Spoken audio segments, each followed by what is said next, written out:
Welcome to Total Politik. Kali ini kita ketemu lagi di podcast politik. Nah, gue udah kedatangan orang yang lo minta-mintain dari kemarin, Kania Cita.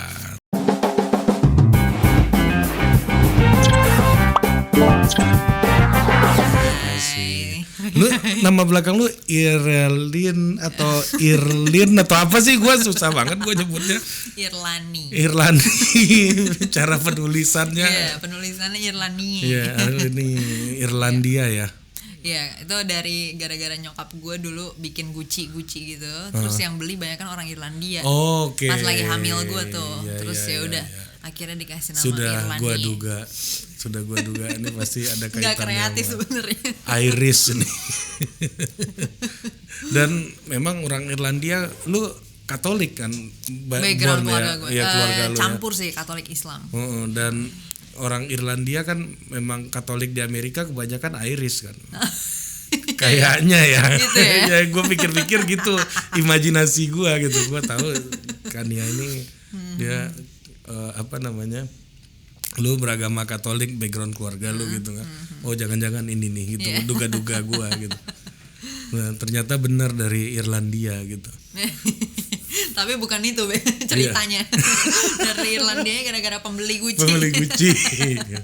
Oke, sorry lu tarik ke belakang dikit dong Kania. Iya. Oke, sip.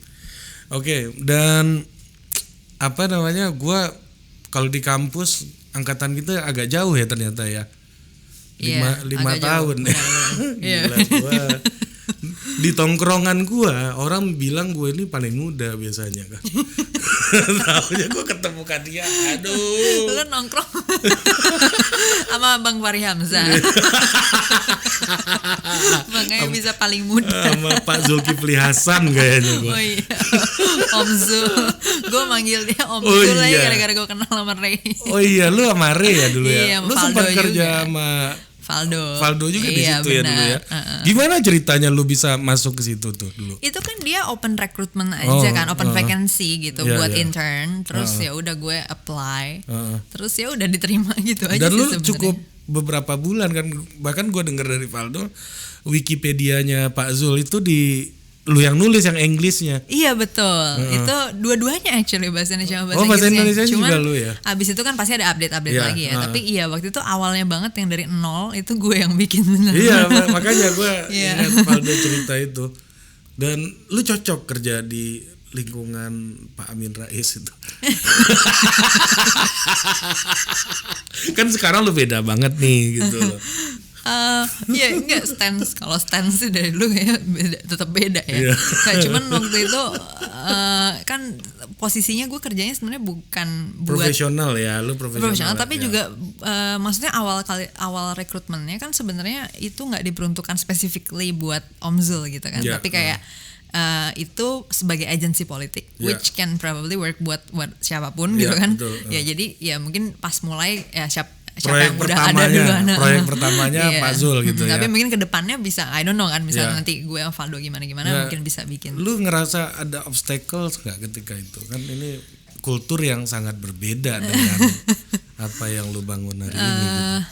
Kalau gue pada saat itu sebenarnya nggak terlalu banyak involve pada level konsep dan ide-ide kan. Jadi ya tadi kan cuma super technical kan sebenarnya, kayak bikin Wikipedia and then nge-proofread berita misalnya, and then nge-review berita yang ada hari itu segala macam. Jadi belum nggak masuk ke dalam tataran ide-ide gitu. Jadi lu memang ya memang professional worker gitu aja di sana enggak? Pada saat itu iya dan ya sangat mungkin transaksional let's say.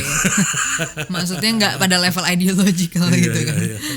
Dan emang mungkin karena awal juga ya agensinya si Valdo juga kan. Jadi mungkin belum bisa involve yang terlalu gimana Valdo juga belum masuk partai kan waktu itu kan. Iya, habis itu kayaknya persis langsung masuk ke PAN ya kan. Iya, dan lu waktu itu kan memenangkan Pak Zul di Kongres Bali kan waktu itu ya? Iya waktu itu yang pas lagi mau maju jadi ketum ya? Iya ketum PAN kan. Iya. Sebenarnya tadi gue sebelum mulai gue tanyakan Nia, ada hal yang nggak boleh gue tanya nggak gitu? Ternyata dia ngomongnya Om Zul ya, langsung aja gue tanya. Pertanyaan ini yang gue maksud sebenarnya.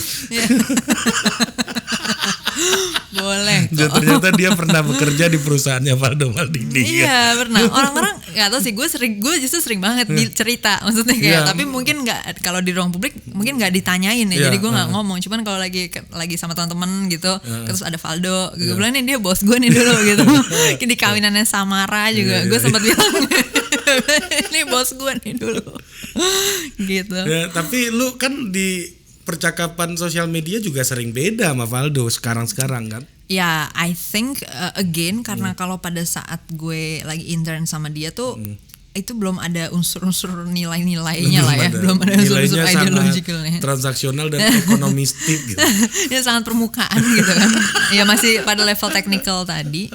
Jadi ya kita belum pernah tuh ngobrol yang kayak gitu banget. Cuman ya semakin kesini ya kita kan, karena gue juga jadinya konten kan beda dong sama pada saat itu kan gue nggak bikin konten yang mesti gagasan-gagasan gue, jadinya lebih kelihatan aja sih, oh berarti stance gue di sini, stance dia di situ kayak gitu. Oke. Nah, gue tahu ya, lu dulu di UILDSC ya kalau nggak salah ya. Iya, UI, anjir gue lupa kepanjangannya. Ya, Liberal Democratic Studies Club sama Bapak Daniel Hutagalung tuh. Iya betul. sama Lutfi ya. Mas Daniel sama Lutfi ya senior gue. Ya. Dan disitulah yang pertama kali gue ingat lu sampai masuk ke, kalau nggak salah ya, gue masuk ke TV segala macam gara-gara isu LGBT kan waktu itu. Iya, tapi itu bukan nggak ada afiliasi dengan UILDSC per se. Itu kayak gue berkomunitas di kampus dalam UILDSC dan SGRC juga. SGRC itu lebih yang gender community gitu. Tapi terus gue kan juga udah berkomunitas di Utan Kayu, Salihara gitu kan. Jadi gue kenal sama Mas Ade Armando. Nah actually dia tuh yang ngangkut gue ke ALC. Oh, logika. Iya, ada logika AA. Iya, nah dia tuh jadi katanya pihak TV One tuh nanya kayak kita butuh satu orang lagi nih gitu. Terus akhirnya ngontak gue gitu. Memang lu, maksud gue nggak lagi menanyakan kenapa lu diajak ke ILC gitu. Tapi memang isu lu melihat sekritikal itu isu LGBT di Indonesia. Sebenarnya bukan sih, makanya itu dia. Jadi kan dalam konteks itu kan gue bukan kayak misalnya gue nyari isu ini nih, bukan kan. Tapi kayak ada Armando ngontak gue kan, gue mau nyari orang satu lagi nih, gitu. Gue nggak pernah. Justru soal kuota aja sebenarnya. Itu dia. Dan orang-orang pada bilang si Karni Ilyas kaget nggak tuh Bang Karni gitu. Orang cuma memenuhi slot kuota malah bikin rame. Malah lu yang viral.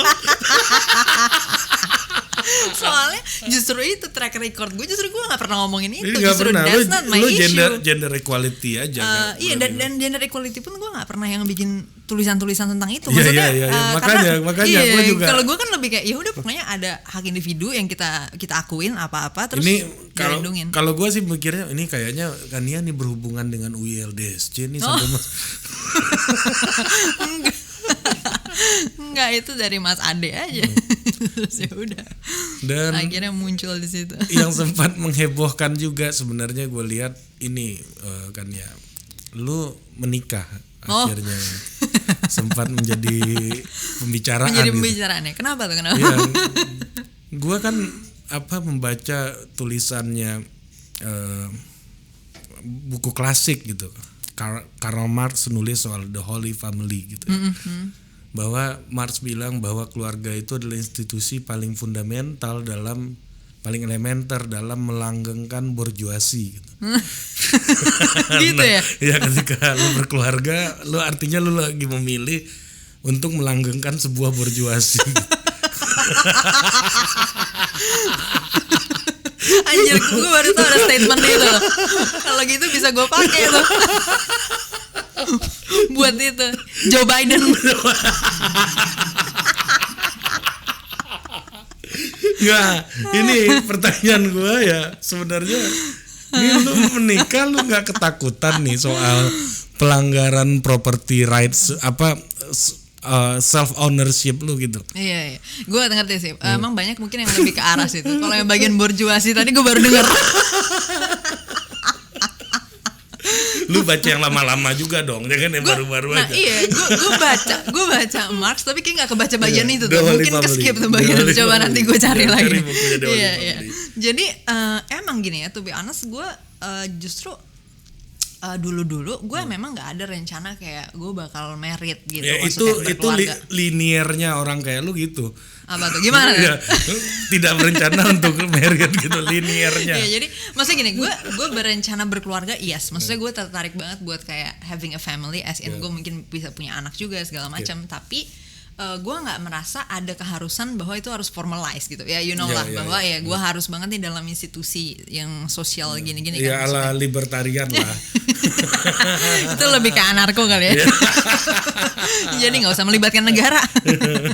Tapi pada saat gue makin kesini ya kan, terus kita juga jadi ngerti maksudnya konsekuensi legal sebenarnya dari kalau lo berkeluarga tapi nggak ada formal legal legal standingnya. Jadinya akhirnya gue ngerasa I think it's more beneficial buat gue legally untuk nge-formalize gitu, karena in the end gue tetap mau berkeluarga anyway gitu. Ternyata butuh negara juga ya. Dan yang kedua ini sih sebenarnya ini yang kedua alasan paling utamanya banget, tapi tadi gue gue perhalus dulu. Sebenarnya nyokap gue tetap karena tetap aja nyokap gue sih paling maksudnya suaranya paling berpengaruh dalam hidup gue ya. Jadi karena nyokap gue tuh dalam kerangka sosial tradisional gitu kan, jadi ya of course kalau misalnya anak yang nggak married dia pasti terdampak banget secara sosial kan. Jadi ya udah karena nyokap gue itu ya udah jadinya tetap di formalize. Ternyata ada hal yang juga lo bisa negosiasikan ya, maksud gue kompromi gitu loh kan ya. Iya sebenarnya gue ngelihatnya bagian itunya nggak berkompromi dalam artian melanggar prinsip kebebasan juga kan, karena kan gue juga voluntarily doing it. Gue kalau negara ikut campur tuh gue agak curiga gue soal voluntarism. Nah, ya sebenarnya sebelum itu gue sempat kepikiran gini sih. Emang kalau misalnya lo tetap di Indonesia, kayaknya tetap repot ya kalau nggak married gitu kan. Karena ya lah nilai-nilai tradisional di Indonesia kayak gitu. Nah cuman gue sempat kepikiran mungkin gue mesti pindah negara gitu kan. Tapi pas gue nyobain bentar doang nih ke luar negeri gitu, pusing gue nggak ada GoFood. Jadi akhirnya aduh mohon maaf nggak jadi saya luar negeri selama-lamanya. Gitu. Yang juga jadi pertanyaan orang, sebenarnya konsep marriage bagi lu itu kayak apa sih? Jadi ini di luar dari gini. Gue nggak lagi nanya rumah tangga nih, maksud gue the concept gitu. I know. Kalau marriage-nya per se, as in maksudnya ya legal status marriage ya itu buat gue kayak bikin KTP aja sih sebenarnya. Ya. Bikin KTP, bikin SIM. Gitu. Lu kalau ngomong gitu ke Batara pasti dia nggak ngerti lucunya di mana. Untung orangnya nggak ada. Nanti dengerin nggak tuh dia? Iya kayak bikin kakak. Betul. Iya kan maksudnya itu ya administrasi aja gitu kan. Dengan konsekuensi pentingnya kan di pajak ya kan, di mana kepemilikan barang bisa barengan, pajak bisa di-share juga segala macam. Nah itu kalau dari sisi marriage-nya itu sendiri ya itu sebenarnya menurut gue ya itu legal procedure. Nah cuman kalau misalnya lo pertanyaan relationship-nya, maksudnya di dalamnya how I do commitment gitu, ya buat gue itu lebih ke ya life partner sih, maksudnya kayak yang semisi, sevisi, bisa ngerjain, bisa berkarya bareng, terus share the same values yang pengen, maksudnya nilai-nilai dalam bermasyarakat yang pengen kita dorong kayak gimana ya, we're in the same page gitu kan dalam hal itu, gitu lah. Iya. Ternyata ada sisi normalnya juga ya. Dan ya of course yang memenuhi biological needs. Dan gue ini ya pernah ngobrol sama, lu tahu Pak Budihar gak, dosen antropologi yang evolution, dia percaya Darwinian gitu dia. Belum pernah. Kayaknya dia udah pensiun lu masuk deh. Oh iya. Tapi gue jarang banget sih nemu yang antrop evolusi. Kalau ada gue mungkin bakal seneng banget buat ngobrol sama dia. Beliau openly ngaku ateis ya di Visip dulu. pas ditanya sama beliau, Pak kalau meninggal gimana Pak gitu. Ya udah, kena tubuh kita itu dimakan bakteri pengurai aja. Iya memang. Buat gua anak daerah waktu itu penjelasan itu aneh gitu loh. Begitu ya. Ya sama kayak buat sebagian orang dengar lu ngomong tadi, ya sama kayak ngurus KTP. Si Fajar aja sampai ketawa. Gitu ya? Jarang-jarang Fajar ketawa dengerin Arsul. Dengerin pelawak aja dia nggak ketawa, Bos. Jadi masuk tuh ya ke humornya Fajar ya, masuk ya. Iya sih ya, memang ya status legal ya kayak gitu ya, mau gimana lagi gitu ya. Nah, apa namanya, lu juga soal property rights kan banyak orang-orang feminis gitu ya, ya terutama yang openly feminis itu memutuskan tidak menikah gitu misalnya, yang gua kenal lah paling enggak gitu. Dan karena takut dia kehilangan hak atas tubuhnya, hak atas dirinya gitu. Nah, lu sendiri ngelihatnya gimana kan ya? Lu nggak akan ngerasa rights lu akan diganggu sebagai seorang liberal juga kan? Ini isu lu kan rights gitu. Iya. Ya gue sih, kalau menurut gue sih itu ujung-ujungnya akan kembali ke siapa yang lo nikahin juga ya. Iya. Ya kalau lo nikahin fasis ya susah ya. Bos.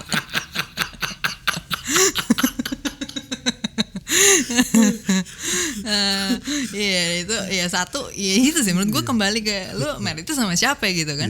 Selain betul, dari konteks ideologi juga gue lihat ada orang-orang yang kayak misalnya, wah kalau istri gue nggak gini-gini nanti gue masuk neraka nih. Nah itu juga jadi susah kan, karena jadinya dia harus ngatur istrinya ini harus ngapain gitu. Betul, nah kalau menurut gue di situnya sih yang jadi kunci. Nah karena gue emang married sama orang yang share the same values anyway, ya jadinya bisa sejalan dong dalam mengatur rights of each other kan. Ya, jadi maksudnya gitunya sih. Berarti lu setuju kalau orang tuh lebih punya kecenderungan berkelompok dengan sesamanya dibandingkan dengan berbeda. Maksudnya ya birds of the same feather flock together gitu ya. Iya, I think it only makes sense aja. Maksudnya gini, kayak misalnya gue punya nilai di mana gue harus memusnahkan lo. Nah gimana gue bisa berteman sama lo, Bos? Ya gue aja mau musnahin lo. Aduh. Iya kan gini ya. Kayak gitunya sih. Ini jadi pertanyaan lagi gue buat gimana, multiculturalism filosofi gitu, kayak pluralism. Ya menurut gue pada level apa nih kalau misalnya kita kultural dalam multikultural dalam artian lo pakai baju biru, gue pakai baju hitam ya. No problem, Bos ya. Tapi kalau misalnya eksistensi gue bisa bikin lo dibakar selama-lamanya di neraka, nah gimana kita bisa barengan? Oh iya betul. Ya lo pasti harus musnahin gue, gila lo. Ya kan gitunya. Jadi ya multikultural juga ya kita lihat secara konsekuensi logisnya aja sebenarnya kan. Kalau lo perbedaannya di sini mungkin bisa ya kan, kalau perbedaannya di sini gitu kan, kayak gitu kira-kira. Nah jadi kapan kira-kira orang bisa ketemu kan ya menurut lo? Ya kalau pada tataran nilainya nggak berkontradiksi, itu menurut gue bisa bertemu gitu. Jadi selama nilai-nilai nggak berkontradiksi ya bisa bertemu. Tapi kalau misalnya dia berkontradiksi ya pasti nggak bakal bisa. Ya paling jatuhnya bullshit lah, maksudnya. Ya munafik aja, kita pura-pura aja kayak iya gue agree dengan lo gitu kan, sambil kampanye gitu. Love wins whatever fuck gitu kan. Padahal di dalam otaknya ini harus dibasmi duluan. Saya ya itu kan terjadi gitu ya, lo tau lah sebagai sosiologi. Gue kemarin habis podcast sama Adriano Colby ya. Jadi ada satu statementnya yang menggelitik gue gitu. Dia bilang gini, ya kalau lu bilang, lu jangan lihat yang jelek-jeleknya aja dong, lihatnya yang bagus-bagusnya juga. Ya suami yang nampar istrinya juga ada bagusnya. Kalau hari-hari besar dia ngasih kado juga. Waduh.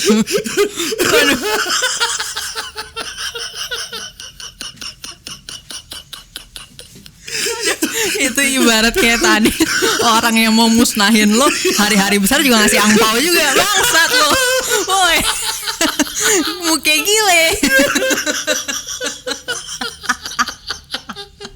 Itu gila tuh. Gue dari tadi lo ngomong itu gue lagi ini sama kayak Adi nih. Kacau juga ya.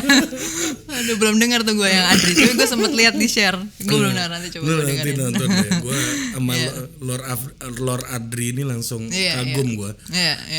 Emang dia bandel banget, tapi di otak aja. Kalau di kelakuan cukup lurus-lurus aja ya. Lurus-lurus aja kayaknya. Kayak bapak-bapak default aja bentuknya gue lihat. Nah, ini juga nih, ini kaitannya nih. Lu itu punya brand, nih gue nggak tahu lu bener-bener punya brand planning lu atau apa. Gue rasa sih lu spontan aja ya menurut gue ya. Lu punya brand perempuan rasional dan logis gitu loh. Lu nggak capek? Maksud gue, lu nggak mau ada kepikiran untuk jadi mama pada umumnya gitu loh, yang gosip di tempat tukang sayur gitu loh. Maksud gue kan ya. Lu ada pikiran nggak gitu loh? Nah, interesting question. Ya, tapi benar yang lu bilang itu kind of spontan. Ya, karena emang itu framework itu berpikir gue dari kecil. Brand itu kan kalau itu bukan lu tuh capek banget lo jalaninnya lo itu lo. Iya loh. Ini gue ada cerita lumayan lucu ya. Jadi gue tuh orangnya malas banget sebenarnya ya. Nah, tapi itu tadi kayaknya orang ngelihatnya tuh apa yang gue lakuin itu tuh effort banget yang kayak lo bilang. Ini orang buset deh, berjuang mulu nih tiap saat ya. Jadi gue dianggap dikira rajin. Tiba-tiba gue buka Q&A box gitu, ada yang nanya, Kak, aku tuh orangnya nggak dapet nih untuk bisa rajin gitu, nggak dapet niat. Gimana sih Kak biar bisa jadi rajin? Nah, padahal gue orang paling males di dunia, yang dimana satu-satunya alasan gue stay di Indonesia adalah GoFood. Lo ngerti gak sih? Exactly, karena gue males banget nih, karena gue semalas itu. Jadi gue ngelakuin itu nggak perlu effort gara-gara dari awal ya kan. Mesti kayak lo punya kebiasaan, kayak misalnya lo ngomong kayak gini nih, mungkin buat orang juga berat nih, Ri, apa yang lo omongin ini segala macam, karena buset si Ari effort banget tuh mikirnya gini-gini, referensinya sini-sini. Tapi kan karena lo udah kebiasaan mikirin itu segala macam, jadi nggak ada effortnya lagi kan. Nah, the way gue mikir juga kayak gitu. Kalau gue udah dari balita banget kayak gitu ya kan, so it's a 20 years of memang itu hidup lo, ya mau gimana gitu. Justru gue nggak tahu alternatifnya. Nah, kalau soal gosip, I do gossip, cuman ya lebih kayak just like everything else. Kayak misalnya lo nonton, gue nonton, tapi kan film akhirnya dipengaruhi sama paradigma lo kayak gimana kan. Jadi gosip ya gue bergosip juga, tapi mungkin beda aja kali ya sama gosip yang tadi lo maksud. Nggak ngomongin apa namanya, itu suaminya kasihan deh, mobilnya nggak ganti-ganti gitu. Nah itu kan lebih kepada gue nggak bisa ngeliat itu sebagai masalah gitu. Itu di mana masalahnya orang nggak ganti-ganti mobil? Ya biasa aja kan. Iya, makanya. Nah, maksud gue kan banyak gitu perempuan kebanyakan lah, gue nggak bilang lah, pada umumnya kayak gitu. Nah itu dia, jadi gue justru lumayan sering kayak ya nyenggol dikit lah, kayak gue bilang maksudnya ya kayak gituan nggak perlu dipermasalahin lah gitu kan, karena justru kan gara-gara budaya mempermasalahkan itu yang bikin jadi konsumtifnya tuh nggak efisien gitu kan. Maksudnya kita berkonsumsi ya gara-gara buat menuhin yang kayak gitu-gitu supaya nggak diomongin segala macam. Dan ini juga kan ya, gue melihat di Indonesia ini perempuan juga masih dianggap objek gitu ya. Ini gue sebagai orang Minang gitu misalnya kan, banyak orang bilang Minang matrilineal gitu ya, posisi perempuan ditinggikan gitu misalnya. Tapi gue lihat bahkan di keluarga gue pernah lihat orang tua gue, lu perempuan ngomong aja lu gitu. Jadi itu tuh masih ada gitu. Kira-kira kapan revolusi nih? Gue kalau sama lu pertanyaan gue yang radikal aja lah ya. Gue nggak tahu sih. Lo tadi sempet ngobrol atau nggak sama yang dosen antrop tadi. Tapi mungkin dia bakal sama nih pijakannya sama gue nih. Maksudnya gimana? Kita ngelihat suatu budaya itu dalam kerangka evolusi manusia sebagai organisme. Maksudnya kita bisa berbudaya kayak gitu, awalnya nggak mungkin dong kita udah secerdas sekarang, maksudnya udah dengan secara sadar gitu ya berbudaya. Mungkin di sosiologi juga dipelajari, maksudnya budaya juga kebentuknya bukan gara-gara kayak gue secara sengaja nih mau gini-gini, beda sama kayak sekarang orang bikin tren boba secara sengaja gitu. Tapi ketika kita dulu punya tren di mana laki-laki yang mencari nafkah, itu kan awalnya pasti ada dorongan dari sisi seleksi alamnya gitu loh. Bahwa ketika perempuan itu bereproduksi butuh 9 bulan hamil, itu kan jadi susah produktif nih di 9 bulan ini kan, karena dulu pekerjaannya membutuhkan fisik yang banyak kan, maksudnya butuh hunting segala macam lah ya. Gathering. Nah ya kan kayak gitu kan, itu it was a long time loh kita ngelakuin itu, bukan kayak setahun 2 tahun naik ratusan ribu tahun. Jadi cowok-cowok akhirnya kan terdorong untuk jadi yang nyari nafkah dong, karena mereka bakal bisa lebih banyak waktunya untuk produktif cari makan. Sementara kalau perempuan bakal banyak hamil ngelahirin. Beda sama sekarang di mana kita punya kontrasepsi kan. Betul. Nah jadi dengan akar kayak gini kita harus sadar dulu bahwa akan ada drive yang emang biologis nih gitu dalam bertindak kayak gini gitu. Bukan cuman dalam konteks ya cowok cewek, tapi bukan cuma dalam konteks patriarki per se atau tadi ya misalnya ya cewek sebagai objek segala macam, tapi juga there are so many things lah ya kan. Termasuk misalnya bias konfirmasi, bias kognitif segala macam yang itu udah ketempelan di kita gara-gara dari proses evolusi tadi kan. Nah jadi dengan melihat itunya, pertama gue akan memisahkan dulu masalah budaya dengan orangnya nih. Maksudnya gue nggak bilang bahwa gini, ketika kita mau ibaratnya menghapus tadi, merevolusi suatu budaya, gue bukan berpikir dengan kerangka gue memerangi orangnya gitu. Maksudnya ya misalnya gue memerangi laki-laki atau memerangi tadi apa gitu, tapi nilai ini dia sendiri ketempelan. Nah jadi caranya adalah bagaimana kita mengubah paradigmanya dia kan gitu kan. So actually ya gue lagi in the mission of revolution itu kan. Bagaimana revolusinya sebenarnya yang digarap sama si Malaka itu kan awalnya sebenarnya, karena gue ngelihat ya ini berkelindan dong antara nilai-nilai tradisional ini dengan nilai-nilai tradisional yang menghasilkan tindakan-tindakan kayak tadi gitu. Ya ibarat traditional beliefs lah ya, dimana dulu-dulu ya orang kepercayaan nempel dong sama apa yang udah menjadi budaya dari dulu ya gitu kan, sehingga makanya kalau dalam kepercayaan ya ada dong konsep-konsep dimana cewek harus gini-gini, cowok harus gini-gini ya, karena emang itu udah jadi budaya yang udah dari lama ada gitu kan. Nah terus sekarang gimana, jadi ya gue mendorong orang untuk jadi rasional, exactly karena dengan menjadi rasional kita bisa menilai nih gitu. Jadi kita kayak kalau mungkin dalam bahasanya Marx maksudnya keluar dari false consciousness gitu kali ya. Jadi kesadaran palsu yang udah terkonstruk dari awal ini kita bisa keluar dari situ dengan berpikir rasional gitu kan. Jadi kita bisa menilai gitu, apakah kenapa gue ngelakuin ini ya gitu kan. At least kalau dalam filsafat kan let's start with why lah ya. Kenapa kita kayak gini gitu. Nah kan I think dengan kita memulai dengan mempertanyakan kenapa aja, itu konsekuensinya udah bisa panjang. Kayak di konten gue yang sama Coki kan intinya basisnya itu aja, kayak kita nanya kenapa sih misalnya tadi kenapa cewek harus kayak gini gitu kan, misalnya kenapa kayak gini. Nah dengan pertanyaan-pertanyaan ini kita bisa coba menalar itu dengan rasional, melihat fakta-fakta yang ada. Misalnya benar nggak sih kalau cewek sekarang emang harus di rumah aja. Nah considering the condition dunia hari ini di mana kerjaan nggak harus hunting ngejarin singa lagi kan, so ya nggak apa hubungannya gitu kan, orang hamil nulis bisa ngetik gitu. Singa hari ini lebih bahaya singa kota. Gitu ya.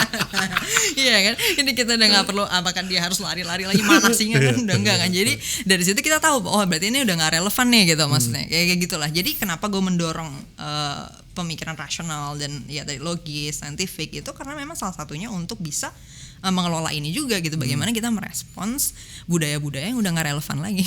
Gue ingat bapak mertua gue ya, waktu anak gue lahir mau akikahan gitu. Terus anak gue kan perempuan. Nah perempuan, terus bapak mertua gue bilang gini, Ri, udahlah ngapain dibeda-bedain laki-laki sama perempuan. Kalau di Islam kan laki-laki itu harus lu, kalau gue nggak salah nih ya, nyembelih kambingnya 2 ekor. Kalau perempuan 1 ekor. Jadi gue udah senang dong 1 ekor dong. Bapak mertua gue bilang samain aja. Ya lu jawab dong sama-sama 1 ya. Jadi sama 2 maksudnya. Kalau sama-sama 2. Nah maksud gue secara simbolik pun orang nggak nggak aware kadang gitu. Iya. Bahkan menikmati, bahkan gue pun menikmati gitu. Ya kalau gue 1 kambing kan. Nah, bapak mertua gue enggak, kita harus equal. Beli aja 2 kan nggak ada masalah. Nah kalau gue bakal milih equally 1.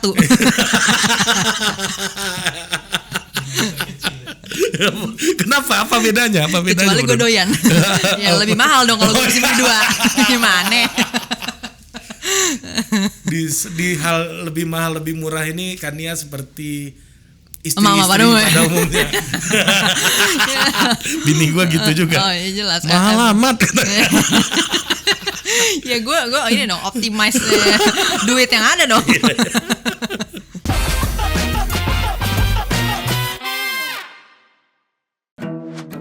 Produced by Total Politik and powered by haluan.co.